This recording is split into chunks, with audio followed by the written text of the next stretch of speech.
Ton esprit est une machine puissante, mais à double tranchant. Et si je te disais que l'angoisse n'est pas un accident, mais le fruit d'une grande puissance mal dirigée? Le souci est une mauvaise utilisation de l'imagination. Ce n'est pas juste une jolie phrase, c'est un miroir, brutal. Il ne s'agit pas ici de nier le stress, la peur ou les angoisses, mais de comprendre ce qu'on en fait, et surtout ce qu'on en crée. Car vois-tu, ton cerveau ne fait pas la différence entre ce que tu vis et ce que tu imagines intensément. Alors quand tu passes des heures à rejouer un futur catastrophe, tu es en train de mobiliser ta plus grande ressource, ton imagination, pour te faire du mal. Aujourd'hui, on va décortiquer cette citation, te montrer pourquoi le souci n'est pas ton ennemi, mais ton signal, et comment rediriger ta puissance mentale vers ce qui te nourrit, pas ce qui t'épuise. Ce que signifie vraiment la citation. Le souci est une mauvaise utilisation de l'imagination. Qu'est-ce que ça veut dire concrètement? Ça signifie que tu es en train d'utiliser un pouvoir créateur contre toi-même.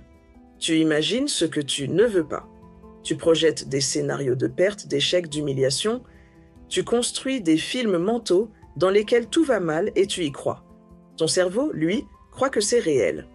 Résultat, il déclenche les mêmes réactions que si c'était vrai. Stress, tension, anxiété, paralysie. L'imagination est une force. Mais mal utilisée, elle devient une fabrique de souffrance. Et ce que cette citation te dit, c'est « reprends les commandes de ta machine à images ».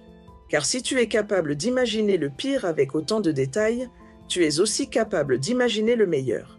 Et ce changement d'orientation mentale n'est pas naïf. C'est un acte de responsabilité intérieure.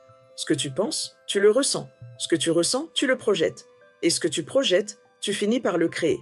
Alors, que choisis-tu d'imaginer? Pourquoi notre cerveau se met à s'inquiéter? Ton cerveau n'est pas contre toi. Il veut te protéger. Et s'inquiéter, c'est son moyen d'anticiper le danger. C'est un mécanisme archaïque, hérité de nos ancêtres. Prévoir le pire pour éviter la mort. Mais aujourd'hui, tu ne fuis plus des tigres.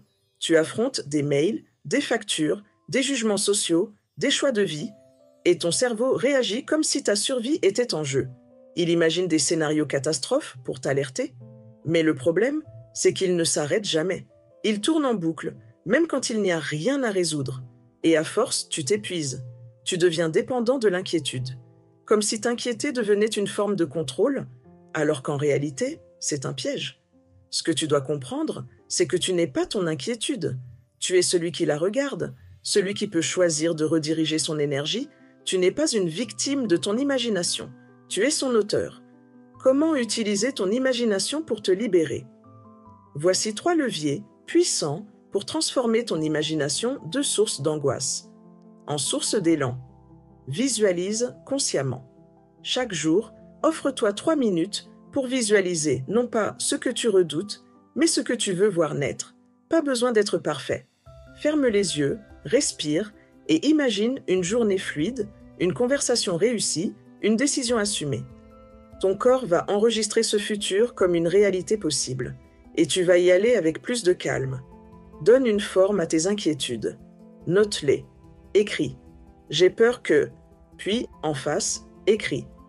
Et si le contraire était vrai, tu verras que beaucoup de peurs s'effondrent une fois exprimées et que ton imagination peut créer des scénarios d'espoir, pas seulement de peur. Apprends à faire confiance à ton futur toi. Tu t'inquiètes souvent parce que tu doutes de ta capacité à gérer. Mais souviens-toi de toutes les épreuves que tu as déjà traversées. Tu les as vécues, tu les as dépassées. Tu n'as pas besoin de tout contrôler. Tu as besoin de croire que tu sauras t'adapter. Tu es le metteur en scène de ton mental. Ton imagination est un projecteur. Tu peux l'orienter vers les drames ou vers la construction. Le souci n'est pas un échec. C'est un excès d'imagination mal dirigé. Alors la vraie question n'est pas « comment arrêter de m'inquiéter ?» mais « et si j'utilisais mon imagination pour nourrir la vie que je veux vraiment vivre ?» Tu as déjà le pouvoir. Il ne te manque pas de calme. Il te manque un choix conscient d'attention. Tu veux vivre libre intérieurement?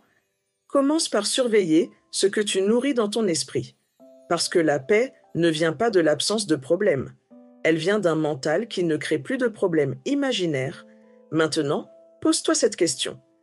Quelle est l'inquiétude que tu rumines le plus souvent? Et si tu décidais aujourd'hui de la transformer en vision créative? Partage-la en commentaire. Mets un mot sur ce qui te bloque et un autre sur ce que tu choisis d'imaginer à la place. Envoie cette vidéo à quelqu'un qui pense trop et qui mérite de penser autrement. Tu as une imagination puissante. Alors fais le choix d'en faire une alliée et non une prison. Pour continuer sur cette belle lancée, je t'invite à écouter la vidéo suivante. À très vite. Pour finir, je sais que je ne sais rien, cherchons ensemble pour en savoir plus.